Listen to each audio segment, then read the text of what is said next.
Hello दोस्तों, कैसे हैं आप लोग। तो ईवीएस क्लास को कंटिन्यू करते हुए, और बेटा क्लासेस आपको कैसी लग रही हैं कमेंट सेक्शन में ज़रूर बताएं। और जिन बच्चों ने अभी तक पीडीएफ या मॉडल पेपर हो गए सीटेट के, या सबसे इम्पोर्टेंट बात, जिन्होंने अभी तक प्रीवियस ईयर के क्वेश्चन डाउनलोड नहीं करे हैं, वो लोग टेलीग्राम चैनल अपलोड ज्वाइन कर लें, और वहाँ से जाकर आप लोग प्रीवियस ईयर के क्वेश्चन पेपर डाउनलोड कर सकते हैं। तो फिलहाल हम क्लास को शुरू करते हैं। क्वेश्चन नंबर 81 से कहता है कि निम्नलिखित में से कौन ईवीएस सीखने की अधिकतम सुविधा प्रदान कर सकता है। कहता है संदर्भित पुस्तकें कर सकती हैं, पाठ्य पुस्तक परीक्षा कर सकती है, कहानियाँ और आख्यान या विवरण। तो 81 का आपको बताना है बेटा।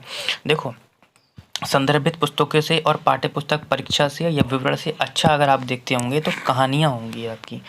कहानियाँ और आख्यान ईवीएस सीखने के लिए अधिकतम सुविधा प्रदान कर सकती हैं या करती हैं, ये भी कह सकते हैं। अध्यापक बच्चों को कहानी कथन एवं आख्यान, व्याख्यान नहीं, व्याख्यान हो तो गलत हो जाता, आख्यान प्रदान कर अलग अलग तरीके से पर्यावरण अध्ययन करा सकते हैं। साथ ही विभिन्न प्राकृतिक क्षेत्रों का भ्रमण हो गया, जैसे कि पार्क ले गए, चिड़ियाघर ले गए, क्लब ले गए, झील एवं अभ्यारण्य, यहाँ सब ले जा सकते हैं, यहाँ पे कर सकते हैं, जिससे छात्र स्वयं प्रकृति का अवलोकन करता है। जब भी बच्चा बाहर निकलेगा ना कहीं घूमने के लिए, तो वहाँ पे अवलोकन करेगा, और अवलोकन शक्ति का वास्तविक रूप से विकास करता है। ठीक है। क्वेश्चन नंबर 82 कहता है कि निम्न में से कौन प्राथमिक स्तर पर पर्यावरण अध्ययन के पाठ्यक्रम का विषय है। बहुत ही अच्छा क्वेश्चन है, इससे पहले भी मैं बता चुका हूँ, एक बार और बताता हूँ आप लोगों को। आप लोग ध्यान से सुनिए। हम दो पार्ट में डिवाइड कर देते हैं इसे। एक तरफ हम लिख लेते हैं आपका थीम, क्योंकि एक क्वेश्चन यहाँ से आपको देखने को 100% मिलेगा, या तो उप थीम में से या थीम में से। अगर इस बार उन्होंने थीम पूछ लिया है तो अगली बार उप थीम पूछेंगे। तो उप थीमों की संख्या कितनी है? थीम की संख्या 6 है, उप थीम की संख्या 4 है। नंबर 1 थीम कौन सी हो गई? परिवार एवं मित्र। दूसरी जल। तीसरी भोजन। चौथी आश्रय। पांचवी यात्रा। और छठी जो हम सोचते हैं और जो करते हैं। ठीक है, ये 6 थीम हो जाती हैं। 4 उप थीम कौन सी हो जाती हैं? संबंध, कार्य एवं खेल, और जानवर, जिसे हम जंतु बोल सकते हैं। और चौथा हो जाता है आपका पौधे, जिसे हम वनस्पति बोल सकते हैं।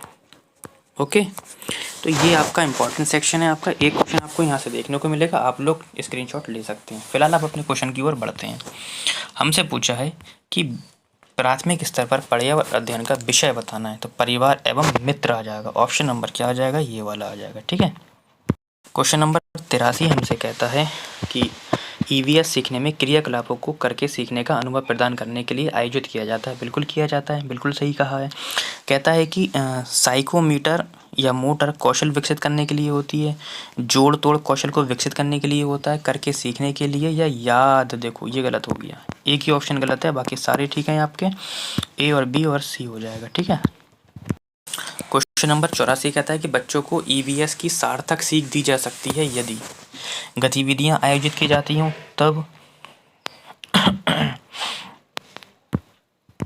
कहता है कि गतिविधियां आयोजित की जाती हैं, गतिविधियों के बाद चर्चा आयोजित की जाती है, शिक्षक द्वारा बच्चे के स्थानिक संदर्भों के अनुसार गतिविधियां संचालित की जाती हैं, या बच्चों द्वारा डिज़ाइन किए गए समूह कार्यों को शिक्षक द्वारा बढ़ावा दिया जाता है।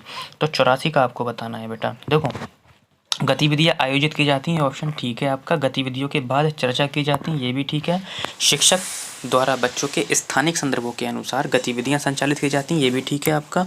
और बच्चों द्वारा डिज़ाइन के लिए समूह कार्यों को शिक्षक द्वारा बढ़ावा दिया जाता है। तो मेरे हिसाब से तो बेटा ए बी सी डी चारों होना चाहिए। ठीक है, तो एक बार आप लोग अपने स्तर से देख लेंगे इस क्वेश्चन को, क्योंकि इसमें ऑप्शन नहीं दिया गया है। ठीक है, आगे बढ़ते हैं। क्वेश्चन नंबर 85 कहता है कि पौधे विषय के मुद्दे बच्चों के लिए सार्थक हो सकती हैं यदि हमें क्या करना चाहिए। ठीक है। तो कहता है कि बच्चों को थीम आधारित वर्कशीट देनी चाहिए, क्षेत्र भ्रमण मुद्दों के इर्द गिर्द आयोजित किए जाते हैं, शिक्षकों द्वारा प्रदर्शन किए जाते हैं या आमंत्रित व्याख्यानों के बाद सामूहिक कार्य का आयोजन किया जाता है। देखो आमंत्रित व्याख्यान हो गए, वर्कशीट दे दी गई है हमें बच्चों को, तो ये ऑप्शन गलत है। हमें देखो कितना प्यारा ऑप्शन दिख रहा है कि यदि हम बच्चों को भ्रमण पर ले जाएंगे, भ्रमण पर ले जाने से क्या होता है बेटा, अवलोकन शक्ति का विकास होता है। ये मैं आपको पहले भी बताया था। तो सबसे बेस्ट जो ऑप्शन है ना आपका, वो आपका दूसरा ही हो जाएगा। ठीक है।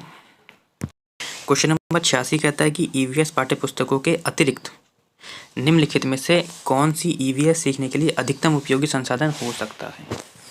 कहता है समाचार पत्र, बिल्कुल समाचार पत्र आपके हो सकते हैं, सर्वेक्षण हो सकता है, ट्विटर नहीं हो सकता, समुदाय के सदस्य हो सकते हैं। ऑप्शन नंबर हमारा ए, बी और डी हो जाएगा। अब पूछोगे सर कैसे, देखो ईवीएस पाठ्य पुस्तकों के अतिरिक्त समाचार पत्र, सर्वेक्षण और आपके समुदाय के सदस्य आदि ईवीएस सीखने के लिए अधिकतम उपयोगी संसाधन हो सकते हैं। साथ ही शैक्षिक भ्रमण हो गया आपका, बागवानी, पर्यावरणीय पार्क में ले जाना, है ना, कार्य परिचर्चा एवं प्रयोग प्रदर्शन आदि ईवीएस सीखने में सिखाने के लिए महत्वपूर्ण होते हैं। परंतु जो ट्विटर है, सोशल मीडिया मंच है, जहाँ व्यक्तिगत विचारों को अभिव्यक्त किया जाता है, इनका क्षेत्र अत्यंत सीमित होता है बेटा, इसलिए मैंने ऑप्शन नंबर सी को काट दिया है। ठीक है। क्वेश्चन नंबर 87 कहता है भोजन थीम से संबंधित सामाजिक सांस्कृतिक मुद्दों को प्रभावी ढंग से सीखा जा सकता है, समुदाय के सदस्यों के माध्यम से, यदि सर्वेक्षण किया जाता है, क्षेत्र भ्रमण के माध्यम से, यदि नारे बच्चों द्वारा किए जाते हैं। तो आपको 87 का आंसर बताना है।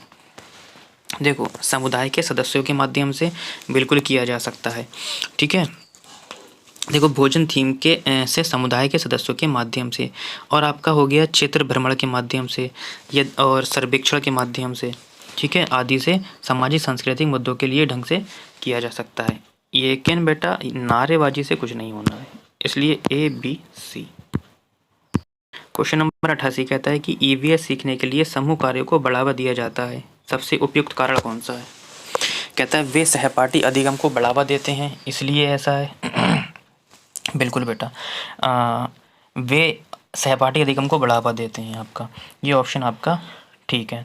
दूसरा, वे बच्चों के बीच सामाजिक संपर्क में सुधार करते हैं, बेटा ये भी ठीक है आपका। बच्चों के बीच सहयोग को बढ़ावा देते हैं, ये भी ठीक है। कहता है वे ईवीएस सीखने के लिए एकमात्र प्रभावी रणनीति है, तो एकमात्र शब्द हमारा निगेटिव शब्द है, इसलिए ऑप्शन नंबर ए, बी और सी हो जाएगा। बहुत ही प्यारा क्वेश्चन है ये आपका सीटेट का, ये सीडीपी में भी आता है। कहता है कि स्व आकलन क्या है, सीखने के लिए आकलन, सीखने का आकलन, सीखने के रूप में आकलन या सीखने के माध्यम से मूल्यांकन। ये नहीं होगा, इन तीनों में से एक होगा आपका। सीखने के लिए आकलन का मतलब होता है, इसके लिए टैग वर्ड क्या है बेटा, सीखने के लिए आकलन, यानी के लिए के मतलब होता है के पूर्व या के दौरान, ठीक, के पूर्व यानी कि शिक्षण से पहले आप आकलन कीजिए या शिक्षण के दौरान कीजिए, तब तो आपने, अगर कोई भी टीचर शिक्षण से पहले या शिक्षण के दौरान कर रहा है, शिक्षण जब चल रहा है तब कर रहा है, तब हम सीखने के लिए आकलन को टिक करेंगे। सीखने का आकलन का मतलब होता है बेटा आपका, सीखने का आकलन का मतलब होता है के बाद, यानी कि जब शिक्षण पूरा खत्म हो गया है उसके बाद हम आकलन कर रहे हैं, तब हमारा सीखने का आकलन कहलाएगा। तो ये भी नहीं होगा, ये भी नहीं होगा। अब एक ही ऑप्शन बचता है सीखने के रूप में आकलन, यानी कि स्वयं का आकलन। यानी कि एक क्वेश्चन ऐसे बनता है इसमें कि एक रसोइया है जो रसोई घर में क्या कर रहा है कि सूप में से नमक टेस्ट कर रहा है, चेक करके देख रहा है, तो यानी कि अब वो खुद का आकलन कर रहा है, क्या कर रहा है, स्वयं का आकलन कर रहा है। तो स्वयं का आकलन क्या कहलाता है, सीखने के रूप में आकलन कहलाता है। ठीक है, ऑप्शन नंबर 3 हो जाएगा। क्वेश्चन नंबर 90 जो कि आज के सेशन का लास्ट क्वेश्चन है आपका, कहता है कि शिक्षक की डायरी में दर्ज जानकारी का उपयोग शिक्षक द्वारा किया जाता है, कब किया जाता है ये आपको बताना है। कहता है कि शिक्षण अधिगम रणनीतियों की समीक्षा और संशोधन के लिए किया जाएगा, बच्चे के सीखने की प्रगति रिपोर्ट विकसित करने के लिए, बच्चे के सीखने के लिए साक्ष्य दर्ज करने के लिए या स्कूल रिकॉर्ड के लिए। तो 90 का आपको आंसर देना। देखो शिक्षक की डायरी में दर्ज जानकारी का उपयोग शिक्षक द्वारा शिक्षण अधिगम रणनीतियों की समीक्षा और संशोधन के लिए किया जाता है, तो ऑप्शन नंबर ये हो जाएगा। ठीक है, 1 वाला।